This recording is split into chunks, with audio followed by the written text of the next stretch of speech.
Ona va bola salomatligi davlat muhofazasida. O'sha birinchi skrinda aytishmagan, ikkinchi skrinda o'sha kasalaps maymoq, tug'ma maymoq deb aytishgan. O'shanda kunimda ko'p stressda bo'lganman. Ha, mana asosiy sababi. Bu kelindan sog'lom nasl qolmaskan, shunaqa tamg'ala qo'yishni boshlashadi. Ona, yo'q, men uni tug'aman degan. Olib tashlang va hattoki ana shu boladan voz keching degan narsa bo'lgan. Homilador ayolga tinchlik, xotirjamlik bo'lsa, menimcha, chaqalog'im bemalol sog'lom rivojlanadi. Tug'ma maymoqlik nuqsoni bolalar ortopediyasida uchrash statasi bo'yicha 2-o'rinda turadi.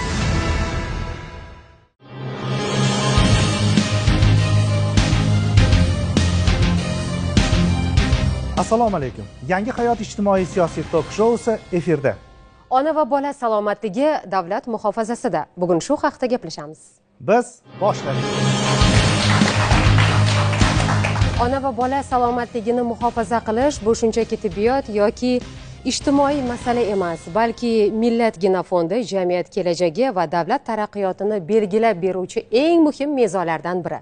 Albatta, juda ham to'g'ri aytdingiz. Sababi birgina farzandni sog'lom dunyoga kelishi bu oilaning baxtidir. Lekin mana shunday minglab sog'lom farzandlarni to'g'ri tarbiyalash va ularning salomatligini muhofaza qilish esa bu davlatning baxti, davlatning qudrati va davlatning kelajagi sanaladi. Bugun biz aynan mana shu mavzuda bejiz suhbatlashayotganimiz yo'q. Sababi aynan bugun yoshlarning salomatligi, ya'ni bolalar salomatligi davlatimizni davlat siyosati darajasiga ko'tarilgan ustuvor vazifalardan biriga aylangandir. Bugun har bir tug'ilayotgan farzandni sog'lom bo'lishi, unga sog'lom va barqaror porloq kelajakni ta'minlab berish esa davlatning vazifasi, xususan jamiyatning vazifasiga aylangandir. To'g'ri aytasiz va bilamizki, oxirgi yillarda tug'ilish soni keskin oshgan, ya'ni 950 mingta bir yilda yoki 1 millionga yaqin chaqaloq dunyoga kelyapti. Bu quvonarli holat. Statistik ma'lumotlarga qaraganda 2030-yilga borib, xalqimiz 40 millionga yetishi kutilmoqda. Bu juda ham yaxshi va so'nggi statistik ma'lumotlarga qaraganda yurtimizda erkaklar ayollarga nisbatan 200 mingtaga ko'p ekan. Shunaqa, hurmatli ayollar. Endi esa dasturimiz mana shu yaxshi kayfiyatda boshlab oldik. Yana bitta kasalliklardan biri bu chaqaloqda o'sha maymoqlik, ya'ni maymoq bolalarning tug'ilishi ba'zi bir oilalarni jar yoqasiga olib kelayotganligidan xabarimiz bor va buni sabablari nimada? Keling, hozir studiyamizga Umidaxonni taklif etamiz. Umidaxon Abdullayeva o'zlarining farzandlari bilan studiyamizga keladilar. Farzandlari aynan maymoqlik kasalligi bilan tug'ilgan chaqaloqlardan. Marhamat. Marhamat. Assalomu alaykum Umidaxon, studiyamizga xush kelibsiz. Yoshingiz nechida? 32 da. 32 yoshdasiz. Bu nechinchi farzandingiz? 3-farzand. Boshqa farzandlaringiz sog'lom tug'ilgan, ha?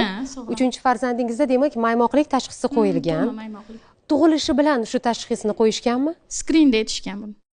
Hattoki qorningizda bo'lgan paytda aytishgan. Qanday nima deydi, davolash choralari ko'rilyapti to tug'ilgandan mana hozirgi paytgacha? Davolash choralari ko'rildi. Xushnud akaga borganmiz, Tashmiga. Ular gips qildilar, 6 marta gips qilib, polni anaqa qilib, hozir Xudoga shukr ancha anaqa tuzalib, yaxshi bo'lib qolgan. Mana bu farzandingizni tug'ilishida yoki aynan mana shu tashxisni qo'yilishida qayerda xatolik yoki qayerda bir kamchilik o'tgan deb hisoblaysiz? Masalan, homiladorlik og'irroq kechganmi yoki skriningga vaqtida bormaganmisiz yoki o'sha aytib o'tilgandek, masalan, oilaviy sharoitda urush janjalli yoki oziq-ovqatda tanqischilik yoki biror bir kasallikni boshdan o'tkazish holatlari. Chunki bu savolni bejiz berayotganim yo'q, sababi bizni ko'rib turgan tomoshabinlar ham o'zlariga qandaydir bir ibrat olishlari kerak, dars olishlari kerakda. Demak, mana shu xatolikni qilmasligim kerak deya. Yo'q, doktorlarga vaqtida qatnaganman, skringa ham vaqtida borganman. O'sha birinchi skrinda aytishmagan, ikkinchi skrinda o'sha bu 6 oyda aytishgan.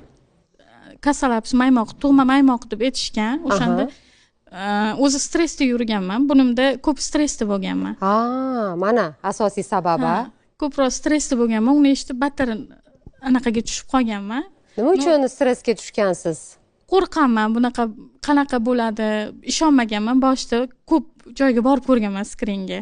Bunim ketma-ket bo'lib qolgani uchun buni uydagilar birinchi xohlashmaganda bu bolamni. Ketma-ket degan orasi qancha? Bundan kattasi 1 yosh 9 oylik unim. 1 yoshi 3 oyda yuz ko'rishgan bo'ladi, to'g'rimi? Shunda hozir 9 oylik farzandingiz hozir. Xo'p, hozir bolaga qarash, unga g'amxo'rlik qilish, baribir kasal bolaga qarash qiyin, boshqa bolalarga nisbatan ko'proq e'tibor talab etadi, to'g'rimi? Oila a'zolaringiz ham sizga ko'maklashyaptimi? Qanday qabul qilishyapti? O'zimni uyimdagilar yordam berishadi, lekin xo'jayinim tomonidan bitta xo'jayinim yordam beradi. Chunki qaynatam ko'pincha mani o'zimga anaqa qilishadi-da, siz aybdorsiz shunaqa tug'ilishiga. Nima uchun sizni oilangizda, avlodingizda kimdadir bormi?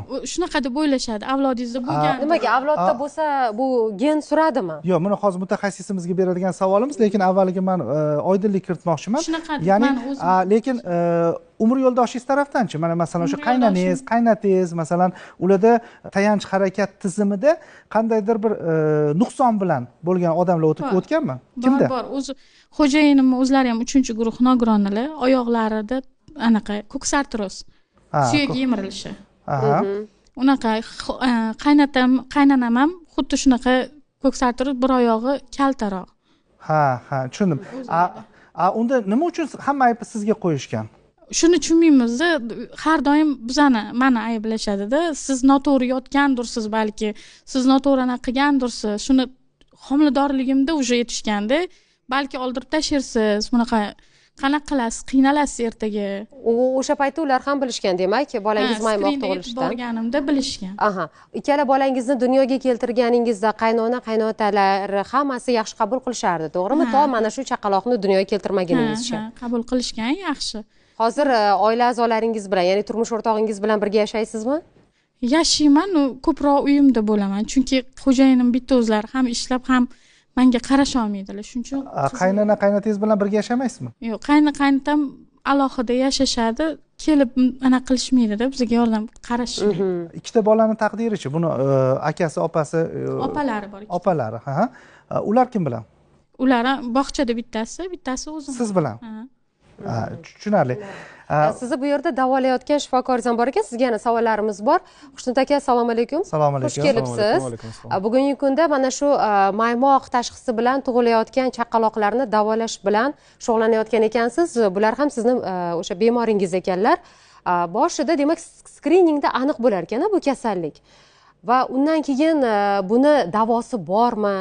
Va o'sha hozir bolani ko'ryapmiz, mana oyoqlariga temir taqilgan. Bu juda ham qiyin bola uchun, chunki bola rosa harakatchan bo'ladi, hozir harakati cheklangan. Tug'ma maymoqlik nuqsoni bizda, ya'ni bolalar ortopediyasida uchrash statasi bo'yicha 2-o'rinda turadi. Birinchi o'rinda chanoq son bo'g'imi kasalliklari turadigan bo'lsa, tug'ma, ikkinchi o'rinda aynan shu nuqson turadi. Agar bu nuqson bilan mana hamkasblarimiz o'sha tug'ruq protsessida yoki undan keyin hayot davomida ko'rishgan bo'lsa, bu ancha qo'rqinchli nuqson. Ya'ni chaqaloq tug'ilgan payti oyoqlarini bitta yoki ikkita oyoqni ifodalangan ichkariga qayrilib, ichkariga buralgan holatda tug'iladi.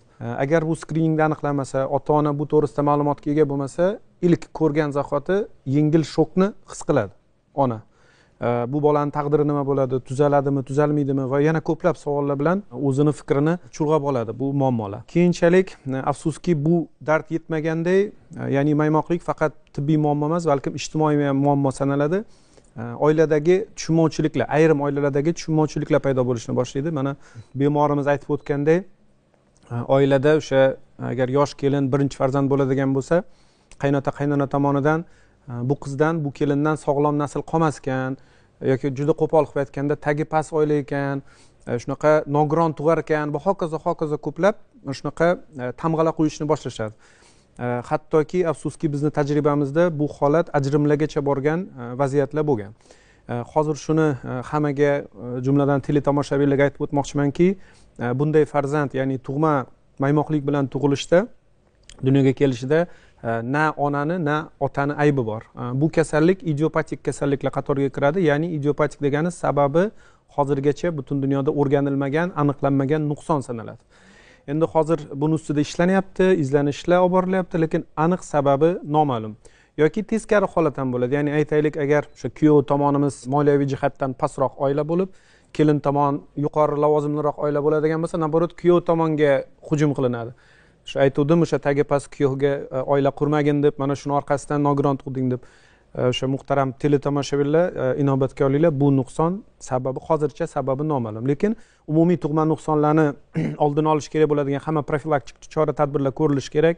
O'sha homiladan oldin qarindoshlar orasidagi turmushni cheklash, infeksion kasalliklar oldini olish, sog'lom turmush tarziga rioya qilish va hokazo hokazo umumiy profilaktik chora-tadbirlar ko'rish kerak. Lekin spesifik bu kasallikda chora-tadbirlar yo'q. Va yana bitta muhim narsa, hozir mana skrining markazi mutaxassislari, tug'ruqxona mutaxassislari gapirishdi, homilani to'xtatish masalasi. Agar bu nuqson aniqlanadigan bo'lsa, o'zi birinchi skriningda 12 haftaligida ko'rinadi. Bu nuqson, ya'ni erta aniqlanadi. Agar shu nuqsonni o'zi bo'lsa, faqat tug'ma maymoqlik, boshqa o'sha hayotiy a'zolarda og'ir nuqsonlar bo'lmasa, homilani to'xtatishga ko'rsatma sanalmaydi. Chunki bu yechimi bor, davosi bor, tuzaladigan nuqson. Masalan, bitta hayotiy misol keltiradigan bo'lsam, bizga YouTube platformadan yozyapti ayolimiz, 41 yoshda ekan, ko'p urinishlar samarasiz bo'lib, homilador bo'lmagan va o'sha kutilgan homila bo'lgan, o'g'il farzand bo'lgan va oyog'i maymoq bo'lgan. Va endi u ayol yozishi bo'yicha homilani to'xtatish etilgan mutaxassislar, shifokorlar tomonidan va homilani to'xtatgan. Keyin u yozyapti, endi biz YouTube platformada maymoqlik haqida ko'plab ma'lumotlar berib boramiz, tuzalgan bemorlarning tarixlari haqida ko'rsatib, shunday ko'z yosh bilan yozyapman, agar meni farzandim ham tug'ilganda tuzalar ekan, men hozir naslim yo'q, farzandim yo'q, уже reproduktiv funksiya yo'q, уже bola ko'ra olmaydi, faqat saqlab olishi mumkin, achchiq ko'z yoshlarim bilan yozyapman degan shu jumlalarni yozgan. Shuning uchun bu nuqson agar o'zi bo'ladigan bo'lsa, mana qahramonimiz ham xudo xolasa kelajakda shu ota-onasiga xizmat qiladigan, yurtimizga xizmat qiladigan sog'lom farzand bo'ladi. Eng asosiysi davosi bor ekan, shu bizni xursand qilyapti. Biz bunga umid qilamiz. Qolaversa, qisqacha keling, hozir mutaxassisimizni tanishtirmoqchiman. Sababi O'zbekistonda yagonalardan biri desam mubolag'a bo'lmaydi. Bolalar ortopedi Respublika ixtisoslashtirilgan travmatologiya va ortopediya ilmiy amaliy tibbiyot markazi vrachi Rustamov Xushnud Husaynovich bugun aynan tavsiyalarni beryaptilar va e'tiborli jihati shuki, buni yanglishmasam Panseti xalqaro assotsiatsiyasi bor. Mana shu butun dunyo bo'yicha aynan mana shu nuqsonlar bilan shug'ullanadigan assotsiatsiyani vakili, a'zosi Xushnud Husaynovich bo'ladilar. Qolaversa, so'zingiz orasida saytingiz bu kasalni to'liq tuzatsa bo'ladi deya bizda bir lavha bor. Keling, hozir mana shu lavhani birgalikda tomosha qilsak. Marhamat.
Juda ham quvonarli holat.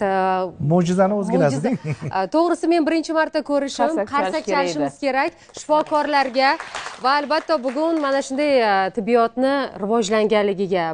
Xo'p, men hozir ayni vaziyatlardan kelib chiqib, bularga sразу murojaat qildim. Nahotki shuni psixosomatik deb olsak bo'lmaydimi dedilar. Nimaga? Chunki ular aytdilarki, bir bolam bor edi, tug'ilgan edi, qisqa muddat ichida homilador bo'lib qoldim va bolam 1 yosh 3 oyligida yuz ko'rishdi dedilar. Ana shu yerda bolaga nisbatan, o'sha homilaga nisbatan ota-onalar, ya'ni uydagi vaziyatni o'zida olib tashlang va hattoki ana shu boladan voz keching degan narsa bo'lgan. Bolani oyog'iga anaqa qiladigan bo'lsangiz, maymoqlik mana shunday ekan. Demak, nima bo'lgan? Ona, yo'q, men uni tug'aman degan. Tushunyapsizmi? Uni quchoqlab olgan va bolada psixosomatik ana shu narsa duch kelgan bo'lishi mumkin, bu paydo bo'lgan bo'lishi mumkin. Narsa menda tug'ildi-da, men psixologman, o'sha tarafdan kelib chiqqan holda. Ya'ni aytmoqchi bo'lganim, Alloh tomonidan beriladigan ne'mat, har bitta go'dakni biz xursandchilik bilan kutib olishimiz kerak. Chunki hozirda juda ham ko'p kuzatilayotgan narsa, ko'pchilikda juda ham ko'pchilikda foizlar hisobidan oladigan bo'lsak, bizda ham, bizni yurtimizda ham homilador bo'lish juda qiyinchilik bilan kechyapti ba'zi bir oilalarda.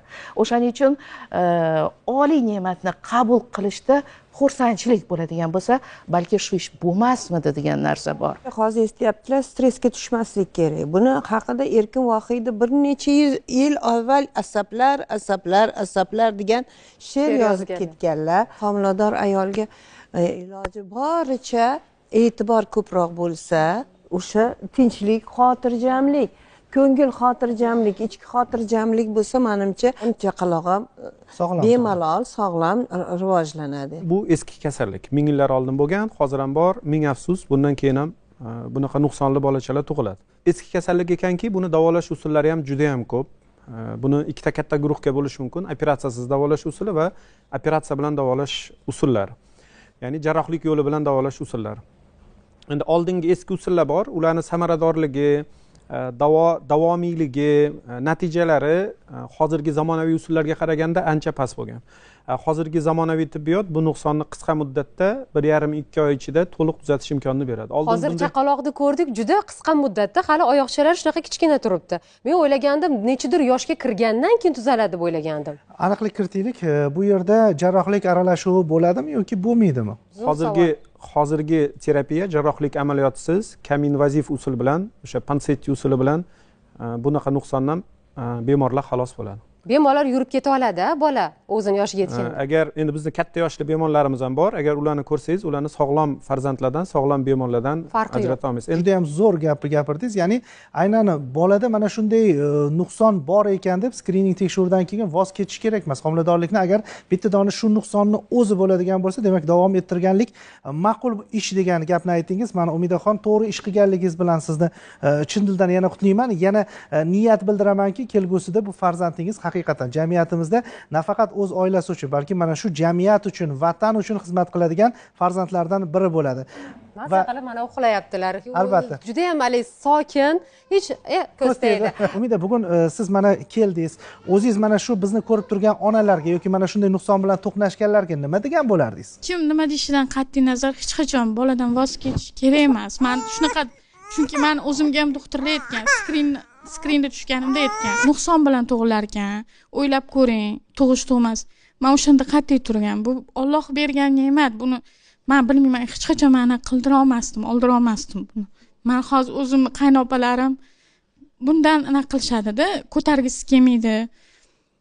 O'shunaqalarga ham e'tibor bermaylar deb aytaman, shunaqa ayollarga. Bolanglar, главный birinchi o'ringa shu bolanglarni qo'yinglar. Nima bo'lishidan qat'iy nazar men shunaqa deb o'ylayman. Odamlarga tushunmayman. Masalan, ko'chada yurgandimda hamda oyog'iga hayron qarashadi. Nimaga savol berishadi o'zimga ham. Nimaga bunaqa, nimaga taqyapti?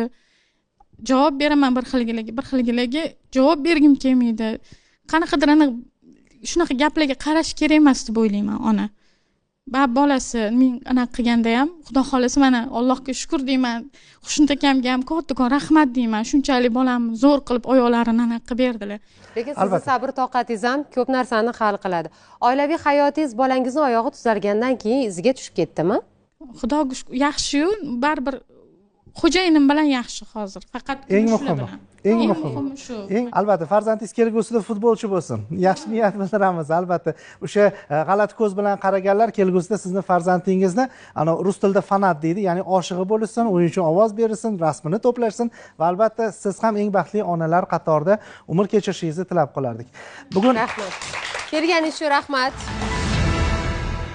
Rahmat. Albatta bugun ona va bola salomatligi shubhasiz bu mana shu yurtning kelajagi, ertangi kunimiz salomatligi haqida bugun so'z olib bordik. Bu ham bejiz emas, sababi fursatdan foydalanib barcha ekspertlarimizga tashakkur izhor etamiz. Siz Sevimli telekanalda Yangi hayot ijtimoiy siyosiy tok-shousini tomosha qildingiz. Kelgusi ko'rsatuvlarda ko'rishguncha salomat bo'ling. Xayr.